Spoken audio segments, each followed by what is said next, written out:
everyone. It's your girl, Ruth the Truth here. It's another Monday night with the Sports Arena. I'll be filling in for Eric Wilson.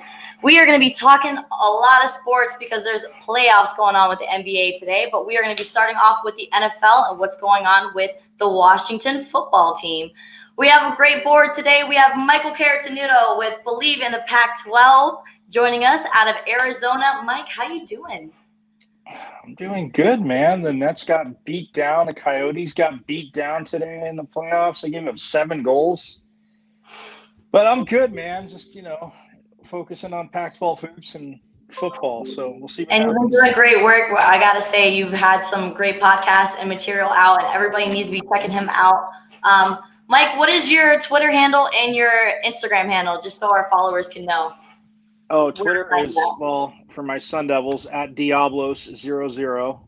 And then Instagram is just michael.caratanudo77. So. Okay, perfect. So make sure everybody tuning in is making sure to tune into his podcast. He's putting out great material. Next on the board, we have Alex Fleming with Turf Talks and Bucks Report. How you doing, Alex? Man, tired. This is like my 4th show today. Real talk. Wow. Busy guy. This is my 2nd in the row. I just got done with Set the Sales about 2 minutes ago. So Monday nights are back-to-backs. So we have a lot to get into, gentlemen. But let's start off with the NFL and what is going on with the Washington football team. There's been a lot of controversy over the name change of the Washington Redskins and all the rumors, or I don't know what you would say, that's going on with the harassment going on in the organization. They just made a hire. Their first, Jason Wright is the first Black team president in NFL history. Do you believe, Alex, I'll start with you. Do you believe this was a genuine move from Washington, or do you think it's maybe just a kind of disguise from all the madness that's going on? Let's see here. They were the last team in the NFL to integrate. They had 15 women file sexual assault charges. You have a negative and racist fan base. You had a coach who was sleeping with the chick who was sleeping with one of the players that almost cost Alex Smith not only his life, but career.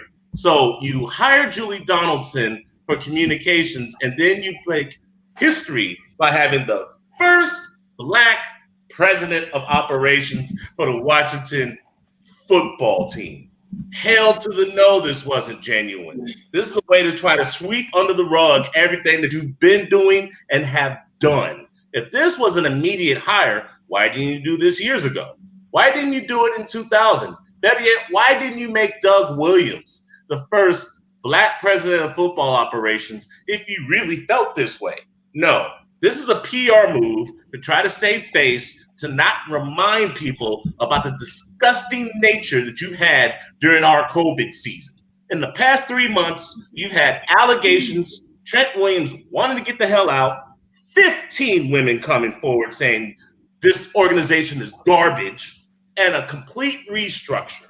Ron Rivera can't fix the issues that were already there. This was not genuine.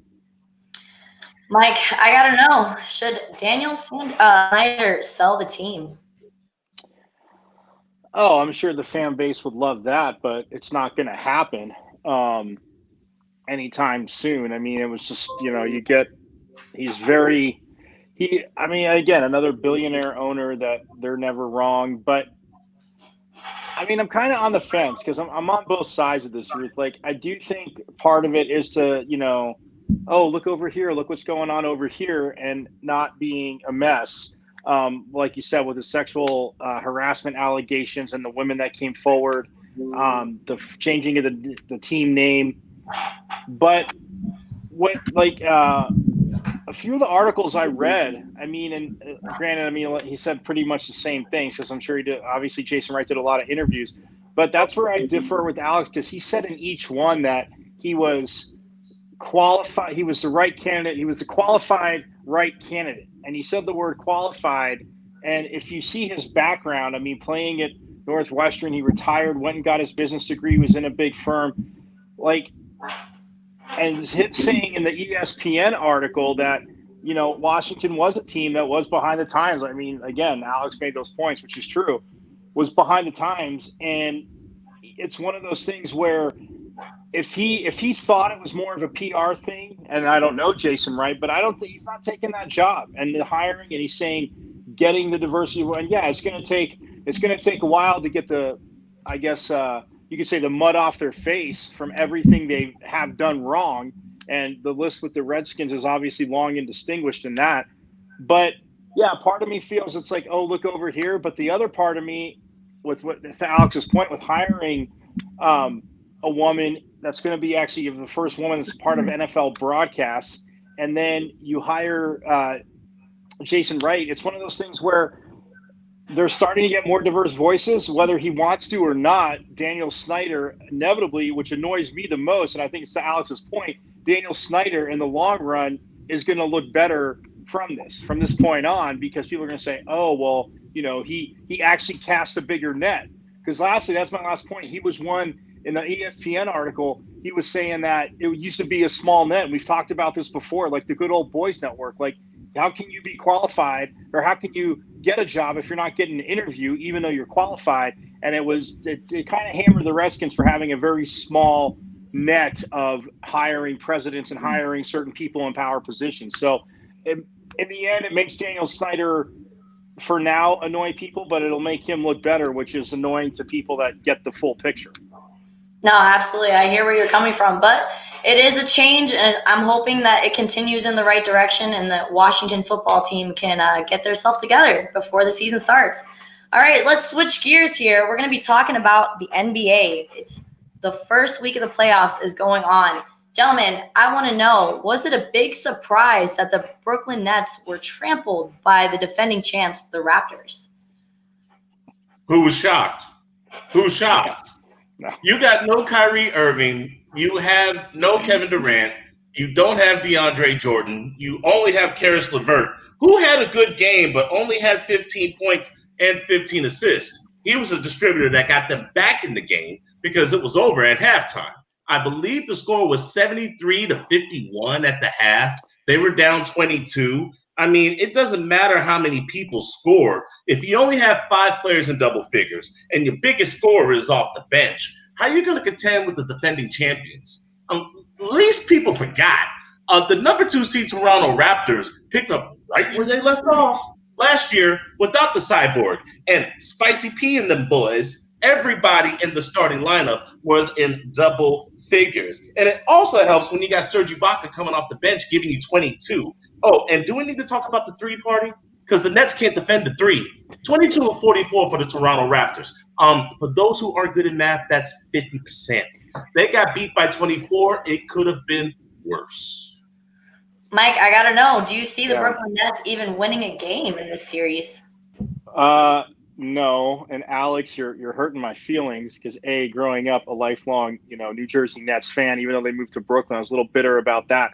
But at least they played hard. I'm not saying not that they mailed it in today. You're right. They try to mount a comeback, but I mean they don't have the depth. And you went to my ace in the hole with Serge Ibaka. I mean, you have a guy coming off the bench like that they have the experience. And I liked in the broadcast too, guys. So they were talking about, there's not that one guy. Is Pascal Siakam that one guy? They have like 6 guys that can score. And you just said you get 22 off the bench from a dude like Ibaka. So, yeah, I mean, if the Nets win a game, I'm guessing, Ruth, it'll be a charity game down there in Disney for the Nets, because the Raptors should literally – I mean, if they beat them by 25 or 30 again, they should just have to win 3 games. I mean, but it won't happen. I'm just saying, if they win 1 game, it'll be charity. But, the Nets at least are going to fight hard. But, yeah, they stand no chance. So the Nets are, they're tied back with injuries. But with Kyrie and KD returning next year, Alex, I want to know, what's going to be the difference? Big difference. They got rid of Atkinson because they felt they needed a different voice. Don't even mention the coach that's coaching the Nets right now, because he's a placeholder. Once Kevin Durant comes back from injury and Kyrie comes back and comes back and realizes that the earth's not flat, DeAndre Jordan comes back healthy and all this COVID garbage is gone, they're going to be a viable team in the East. Look at the Eastern Conference. You only have 3 power teams. There's room for a 4th. Toronto's probably going to keep doing what they're doing. Milwaukee's not going anywhere. And Boston, is a problem. Well, why not the Nets? The Knicks aren't going to do a damn thing. Chicago is trash. And can Orlando get out of their own damn way? It's ripe for the taking. It is in a way, but I am a KD fan. I'm with you. KD comes back. Kyrie's game I like. How he acted at the end in Boston, right, wrong, or indifferent, Alex. I just think sometimes he holds some players back. I don't think KD does, but with them playing together, and if they have that third shooter, yeah, I'm with you that they could be a powerhouse. And yeah, coaching wise, it'll be that's the most interesting thing because and not just from a coaching standpoint, but you mentioned the Celtics. I mean, they're just a pillar. You know, Danny Ainge got ripped on for, making some trades, a lot of trades. It's funny. He took Jason Tatum when he made everybody else believe he was going to take somebody else, and they got to trade, and they still got Jason Tatum, which outside of I think Donovan Mitchell was in that draft too. Outside of Donovan Mitchell, who only put up 57 today. 57 for Donovan Mitchell. Yeah.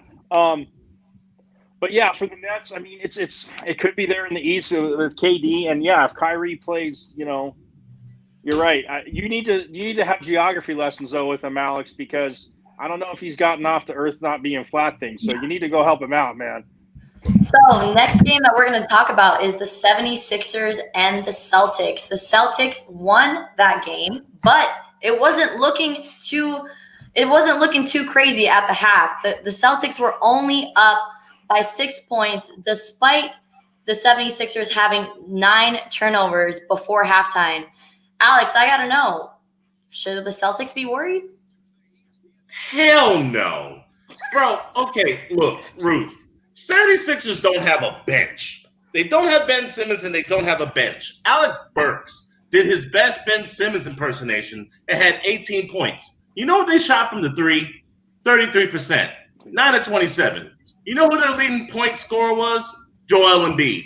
You know who their leading rebounder was? Joel Embiid. 26 and 16. Now imagine if they start to slow down Joel Embiid. What the hell are they going to do against this Boston front? Let me give you some numbers, and I'll start with Mr. Tatum.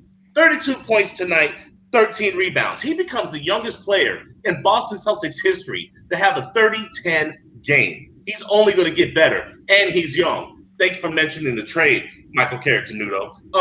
Gordon Hayward, 12 points. That didn't shoot that well. Kemba Walker, 19 points. He didn't hit a three tonight. Jaylen Brown, 29 points, 9 of 16 shooting. Hit 5 threes. The bench didn't have to do anything because the starters had this. Plus, Philadelphia got into foul trouble. So if you're a team who doesn't have a bench and you get into foul trouble and you only have one consistent scorer that you have to worry about, I'm not worried about you. You take out the problem, that team folds like paper. Absolutely. Jason Tatum hits a playoff career high for a half with 21 points with 15 being in the second quarter, creating his own shots, getting back, making defensive plays. Do the Celtics have an issue if Jason Tatum were not able to play? Mike, I got to know. Yeah. Oh, well, I mean, especially now because Gordon Hayward, I know, left the game too, and it didn't look bad, but I know he didn't come back. Look, Alex makes a point. The Celtics, to me, really don't have anyone.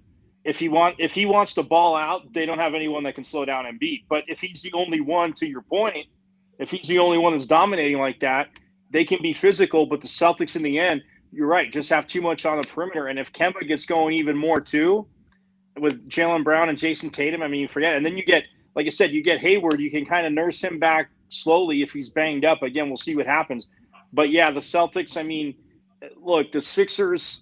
It's got to be frustrating for their fans because you see the talent on the court. I guess, well, when Ben Simmons is on the court, you see the talent defensively because, I mean, the dude can't shoot, but at least he can get to the rim. But for to slow down Joel Embiid, man, I mean, good luck because when he wants to – ever since Shaq and Chuck called him out, Alex, when he finally started to ball before the whole shutdown, like this dude literally could go not even like 20 and 10. This dude could go 25 and 20 a night. No problem, which is insane if he brings it. Here's the thing, though. The entire Boston Celtics starting squad scored the same amount of points as the entire 76ers team. The difference in this series, the bench. Oh, yeah. Oh, no, I'm with you on that. No, I can see that point to you because, I mean, they don't have it. And they can be physical and they can hang with the Celtics, but inevitably, to your point, I mean, like we're saying, with Jason Tatum and with Jaylen Brown, I mean, that kid looked, I mean, again, another steal by Danny Ainge. Like another steal. I'm not even saying it because he was a West Coast, he's a Cal player, but another steal by Danny Ainge and just pulling all the right strings. And yeah, I mean, it's ridiculous. So the Sixers will make it interesting because of their rivalry, but that's about the only thing that's interesting because the Celtics should handle this series. So, and if things were to not go in Brett Brown's favor for the 76ers to win this series, does Brown see himself having to get another job?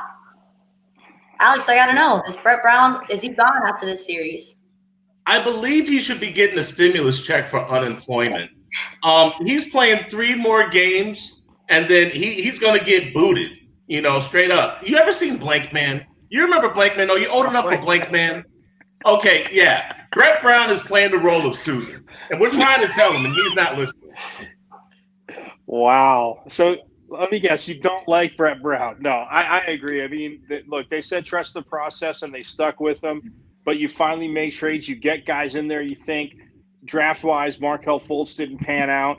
But with what they put on the court, with what you have with Ben Simmons and Embiid, and I just – man, I thought Markelle Fultz would actually be able to shoot, which was, I don't know, weird because he did in college. But, yeah, I'm with you. The funny thing you say, though, is I could see him having been in Philly, and I hate to say it, Alex, but I could see the Nets, if he gets canned, I could see the Nets hiring him, which I don't want. I don't want at all. But if he doesn't get fired, that would be the biggest gift ever. Christmas would have come like very, very early for Brett Brown. Absolutely. Thank you so much for both of your intake on that situation. We're going to go to a quick commercial break.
We're dedicating this season to social justice. We're challenging you, the fans, to join us. Sky Takes Action means equality. Providing opportunities. Making an immediate impact means justice.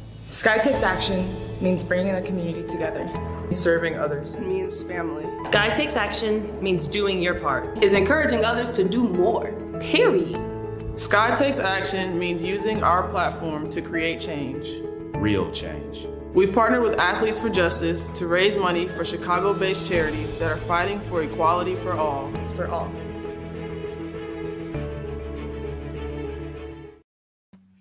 Beautiful commercial by the Chicago Sky, who will be facing the LA Aces coming up. And the LA Aces are undefeated so far in the bubble in Bradenton. So make sure to look out for the Chicago Sky in the LA game. So let me bring my gentleman back. We have Alex Fleming with Turf Talk. Hold on, and breaking Michael news here. Hold on, breaking news here, Ruth. I love you, I really do, but you're wrong. The Aces have lost actually their first game to the Chicago Sky. This is the rematch, number one. Rematch. Oh, they won 7 in a row. I apologize. They've won 7 in a row. I'm sorry. You know me. I hate to interrupt a good thing, but I had to correct you on that one. I'm sorry. Thank you, Eric Wilson, and your small little emoji. I love that. Welcome back. We have Alex Fleming with Turf Talk on Saturday mornings, and Michael Caratenuto out of Arizona with Believe in the Pac-12 basketball. Gentlemen, we had our first round of the playoffs, and we had the first overtime game against the Denver Nuggets and the Utah Jazz, where Donovan Mitchell went for 57 points. And he is the third player in history to ever score that many points behind Michael Jordan and Eldon Baylor. I got to know your guys' take. Were you shocked that the Utah Jazz lost the game even after Donovan Mitchell had such a great performance? Alex, we'll start with you. No, I wasn't shocked because I grew up watching things like this happen. I remember Michael Jordan going up against the Hall of Fame squad of the Boston Celtics, putting up 63 in an L. I've seen this before. I've seen this song and dance. And here's what makes it worse. He only had two other able bodies that were helping. Rudy Gobert had 17 points, and Ingles tried to do his thing with 19 points. Bro, your other two starters totaled 6 points. And then you got Clarkson, who came off the bench, and he's cool, but he's jacking up too many threes, which leads to other possessions for the Denver Nuggets. The Joker, Jalen Murray, and all them boys just too much firepower. Now, I remember when they played in the bubble, and Utah hit 22 threes and still lost. You know what? Maybe, just maybe, Denver's the better team. Plus, they're missing Mike Conley. He went to go see the birth of his baby, so I'm not knocking him for that. But you take Mike Conley away from a team that was already suspect, Donovan Mitchell might score 60 next game and still take an L. Michael Carasanuno, I got to know your take. How was that game? It's overtime. Yeah. No, I was going to say that I think, with Mike Conley leaving, I was going to mention that too. But yeah, the Joker looked insanely good. Denver, again, is that team in the West that I know people like Lakers, Clippers, but they're the 3 seed. And the way they play now, if Mike Conley's there, Utah might win that game in regulation. Alex, I mean, they're up. I mean, yes, Denver hit big shot. They hit big shot after big shot. So I'm not taking anything away from them. It goes to overtime. Somebody like Mike Conley makes that little bit of a difference. And you're right. I mean, Donovan Mitchell put up that 3. I mean, at the end, he was just trying to get a shot up. He almost did hit 60 and lose, but still, it's I think Denver again is just a little with no Mike Conley. I just think that's a little bit more that Denver needs. And again, I think Denver, again, their rotation, everything they're doing, the 8 games. Again, these teams, the teams that are already in pace themselves for those 8 games, basically. Not that they, I guess, needed to pace themselves. I know a lot of people ripped on that, but yeah, Utah can hit threes, but if you can't contain Jokic and what he wants to do, good luck to the Jazz on that. But it'll be a fun series. I mean, all these series of the West are pretty sick. So we have a score. One last tidbit. I'm sorry. Go ahead. One last tidbit. Michael Porter Jr. had a bad game. He shot 5 of 13 and only had 13 points. Let's keep it real. If Michael Porter Jr. doesn't have a bad game and he does what he's been doing in the bubble, this isn't even close. This has the potential to be a sweep. Yeah, and Michael Porter Jr. And you're right, Alex. At that point, he sat the fourth quarter. So in crunch time, he wasn't even on the court, which I was very shocked he didn't put him back in. But you're right. I mean, he started off pretty decent, and then after that, nope, you're not on the court. So interesting there. But you're right. If he's hot, I'm with you.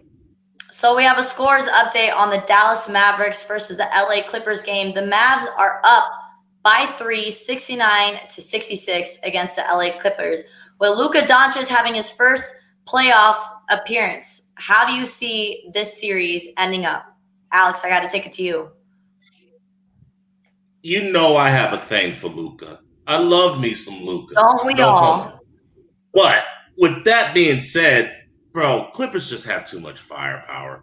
All right, between Kawhi Leonard and Paul George, those are defensive stoppers. Patrick Beverley's already been smelling his breath for most of the game. They're getting beat down low because they only have KP. And, you know, Dallas size-wise and physicality can't compare to the Clippers. Weren't they just up 14 points? The score was 50-36. And now at the half, it's 69-66. And you don't think Kawhi's going to wake up? You know, he'll be back. I see the Clippers in 5. Michael Caratanudo, what is your take on this series? I like the Clippers in 6. I will say because Luka and you're saying like Kristaps Porzingis, when you look at their they were showing their numbers before the game. It's basically 60 points and 19 rebounds right there. So every night coming in, you're getting 60 and 19 from those two dudes. It's sick, but you're right. I think the Clippers, Paul George to me is the biggest X factor because in the beginning of the bubble, especially when he starting to get his legs back, those first few games, he was just bombing from everywhere, beating guys. So I think Dallas, they'll definitely put up a fight, more so than like we were talking about the East, and the Nets will put up on Toronto.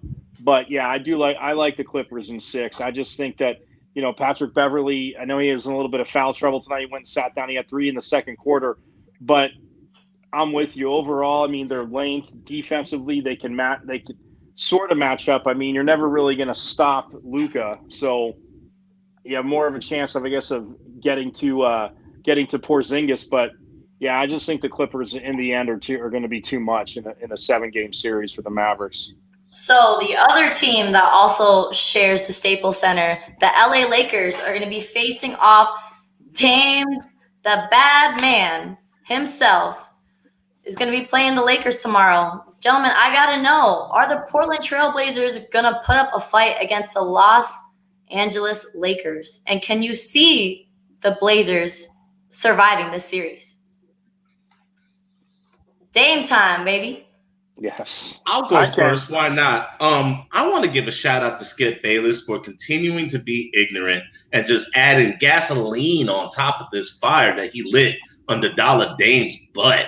It was a little bit more than a week ago that Dollar Dame missed 2 free throws in the last shot after being antagonized by Patrick Beverley and Paul George.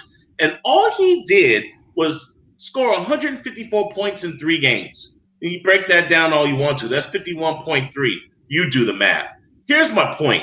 51 points against the 76ers, 61 points against the Dallas Mavericks, and then 42 going head-to-head with Karis LeVert to clinch for a damn playoff spot to fight Memphis. Now, guys, if you're not paying attention, Avery Bradley, not with the Lakers. Rajon Rondo won't be available until the second round. You got J.R. Smith and Caruso and Danny Green, who's going to have the assignment of dealing with Dollar Dame and C.J. McCollum. Who you got in that fight? Now, when it comes to the forward position, yeah, you got LeBron, yeah, and you got Dwight, okay, and KK. Let's not forget about KK. Fine. The Lakers have the forward position, but that's not without some opposition. You still got Carmelo over there. You still got Gary Trent coming off the bench. Portland's going to miss Trevor Ariza, but we know why he's gone. The key to this matchup is Jusuf Nurkic versus Anthony Davis. Anthony Davis is going to have to play like Vegeta, gone Goku crazy Saiyan, in order for them to win this series, because Dollar Dame and C.J. McCollum are going to abuse those guards on the Lakers squad. I got Portland. So Rob put in the comments, Dame is a bad dude, but the Lakers in 6. Michael Caratanudo, do you agree with Rob? Absolutely not. I'm with Alex on this because, look, John Morant might be a rookie, but even before the shutdown, the thing that I liked about John Morant, yes, he could score, but he was locking up on guards. His defense was there.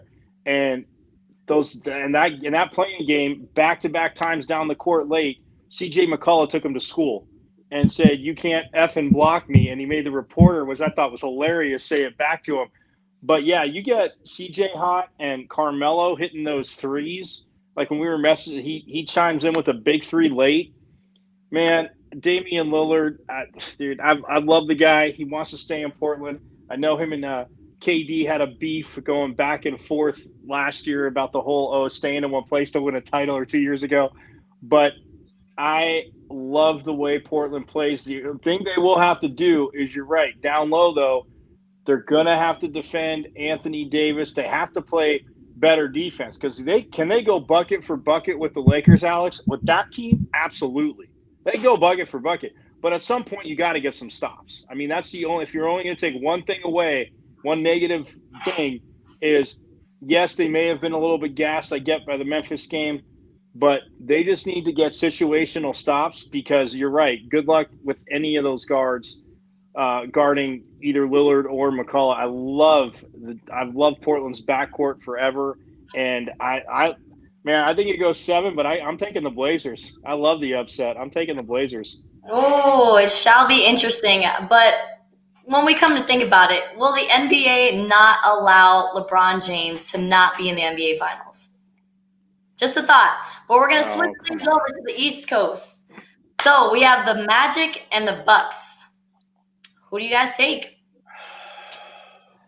Well, Alex will have the more depth on the Bucks or on the Magic. I'll just say, look, they play hard. I like the way they've played, but if Milwaukee plays up to their potential and what they can do, we know what Giannis can do. Like I said, if he's hitting step back threes 7 feet tall, I mean, he becomes really unguardable. And yes, it takes a team effort, but I'm saying that the Bucks win. The Bucks win in 6. Alex, how are the Magic going to face off Giannis and the Bucks? Without AG, I'm pretty sure AG's not playing, as well as John. I'm not quite sure about my co-host for the Magic perspective. He just said Magic win. I think he might need to be drug tested. He's working too much and he's drinking. Something's wrong. Because we cover this team, we know this team. Here's the problem. Regular season, the Bucks were kicking the Magic's ass. Playoffs, the Bucks were kicking the Magic's ass. We have absolutely positively nobody who can handle Giannis. And here's what's even worse. Let's imagine that Giannis wouldn't play. The Bucks have a better depth and roster than the Magic do. No Aaron Gordon, no Mo Bamba. Is Evan Fournier going to show up? Will he be consistent? Our guards are undersized compared to the guards of the Milwaukee Bucks. We only have so many big men down low with Khem Burke and Vucevic. Lopez's brother, size kills, because size does matter. They're longer, they're faster, they're stronger. They have more skill players. They have an MVP. And they also have a coach who's up for Coach of the Year. I don't like what I'm saying right now. I'm saying facts. Do you think I'm happy saying that we're going to get swept? No. Bucks and 4. A lot of people said that the Magics were going to get swept last season, and they did win a game in Toronto. So, Mike, I want to know, do you see the Magic winning at least one game against the Bucks? Yeah, because I think to Alex's point, if they go up 2-0, 3-0, there's just kind of that letdown game. There's that overlook. The Magic will fight, like you said. I mean, again, everybody's talking about them being out, and yes, top to bottom of the roster, the Bucks should. You would think the Bucks would sweep, but no. I say the Magic actually get 2 games somehow. I say it's 4-2, but I mean it could be 4-1. I could go with 5 as well, but I don't think they get swept. I'd be happy with 4-1. Right, I think Alex is just being just logical but negative, and I think they can at least get. They can definitely get a game. They're gonna look better than the Nets, and I'm sorry, I'm not just saying it because growing up a Nets fan. I'm just saying like they will play hard and they will give the Bucks. And you showed if you yap at Giannis and you can frustrate him a little bit, maybe he'll headbutt you and get suspended again. Maybe. So we also have another heated rivalry that's going to be sparking off tomorrow with the Miami Heat and the Indiana Pacers, who has an injured TJ Warren. Is Jimmy Butler and the Heat going to bring it to the Heat or going to bring it to the Pacers? Alex, I got to know. What do you predict with that? I think TJ just doesn't want to run into Jimmy. I think he wants none of Jimmy Butler's smoke. He wants none of that smoke. TJ Warren came into the bubble hot. You guys remember that? He was scoring points, looking like a young Michael Jordan. Yeah. And then he ran into Miami. Yeah. What happened to all that smoke? Oh, speaking of smoke, Miami hits more threes than Indiana does. Welcome back, Malcolm Brogdon. I'm glad to see you back. Victor Oladipo can be a difference maker. I love Miles Turner's game. You know who Indiana's missing? Domantas Sabonis. Yep. Rebounder, points, and defender. And against that Miami squad with Bam Adebayo, bro, now you're going to get beat down low. You're going to have to meet or greet Jimmy's intensity because I've met Jimmy Butler. He's a dog. He is a straight dog. If he smells fear, he's coming after you. And last time I checked, Tyler Herro and Duncan Robinson are making wonders at that three-point line. I see this one actually going the distance, but I got that Miami Heat, baby. Miami Heat in Game 7. Mike, I want to know, what's your take? Yeah, I think that man, they've had some interesting matchups. Obviously, different players throughout the years. I mean, that definitely became a playoff rivalry. It goes 7 as well. I just when I first saw it, I'm like Miami in 7, but for some, I don't know. I just think Victor Oladipo has something in him, and the Pacers win it in 7. But I'm going to go against that thought and say and agree with Alex that the Heat do win in 7. I'm with you. I think they have too much. I think Jimmy Butler, I mean, like I said earlier, the guy, diva or not, causing issues once, he got out of, I guess you could say, Derrick Rose's shadow, or being, Robin to Derrick Rose's Batman. He's seemingly a diva, very talented. I always loved the way he played, and I'm with you. I just think that they slip by the Pacers. It'll be like a double overtime Game 7. That's what I think. A double overtime win in Game 7 for Miami. All right, last team that we're going to go over for the first round of the playoffs is OKC Thunder. How do you guys think the Rockets are going to match up to OKC with the whole team just kind of swapping sides? Alex, I want to know your take. Is Russell Westbrook going to survive his OKC team? Houston, we have a problem. We don't have a center. We don't have a guy on the roster past 6'10". Russell Westbrook would not be available for the beginning of this series. We have James Harden, who's a volume shooter. Oh, and by the way, we have a very pissed off and angry president of operations, a.k.a. Chris Paul, on the opposite side on an Oklahoma City squad that was given a 0.2% chance to make the playoffs. And lo and behold, they're the number 5 seed, right where they want to be. Revenge is a dish best served cold. You can get rid of D'Antoni. You can get rid of James Harden. You can shove it in Russell Westbrook's face, and you can take care of the team that shoots the most threes and has the smallest players playing the center position. I got OKC. It's a wrap. This isn't even close to me. Whoa. Michael Caratanudo, please debate this. I got to know. I know Westbrook is not going to be available, and James Harden, yes, is a volume shooter. But, and as much as I love Chris Paul, I love CP3, I love Steven Adams, the way he plays, they're not going to be able to slow it down the whole time. They're going to go back and forth, and that's one thing I've said from the beginning. The Rockets, yes, they will have trouble down low, but we saw, when James Harden wants to play situational defense against bigger dudes like Giannis, he can do it. So I say they run them, and, I think it'll go 6, but I'm taking Houston in 6 because it's going to be a track meet, and that's what they want. And I just, again, I see what you're saying, Alex, and it's revenge. It would be great revenge for Chris Paul, but man, I don't see Houston losing to him, especially Russell Westbrook. Again, if he's available by Game 3. It's not going to. I don't know. As much as I love Chris Paul, CP3, and OKC, I see the Rockets taking it in that series. But we shall see. Yes. The playoffs have just kicked off. We are only getting started, and we are on our way to be crowning a NBA champion for the 2020 season. Thank you so much, gentlemen, for hanging out with me tonight. We have Alex Fleming with Turk Talk on Saturday mornings and Michael Caratanudo out of Arizona with Believe in the Pac-12. Guys, would you have any ending comments?